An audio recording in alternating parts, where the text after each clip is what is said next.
मंगलवार दिन रायरंगपुर वनांचल पुरापाणी ग्राम पंचायतर दांडबो स्थित पंडित रघुनाथ मुर्मू सरकारी उच्च प्राथमिक विद्यालय ठारे वन महोत्सव सप्ताह पालनर चतुर्थ दिवस रे व्यापक भावे वृक्षरोपण कार्यक्रम अनुष्ठित हो जाइछि।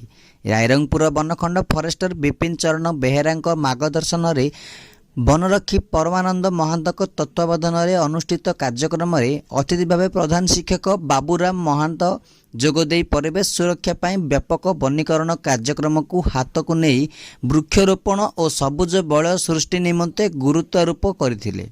एही अवसर में वनरक्षी रामदास माझी रंजिता महंत समस्त सहयोग कामना करथिले। कार्यक्रम को विद्यालयर सहकारी शिक्षक सुचित्रा राउत प्रभांगिनी गिरी सालह हेम्ब्रम प्रमुख परिचालना करिथिबा बेले विद्यालय परिचालना कमिटीर अध्यक्ष लक्ष्मण हेम्ब्रम धन्यवाद अर्पण करथिले।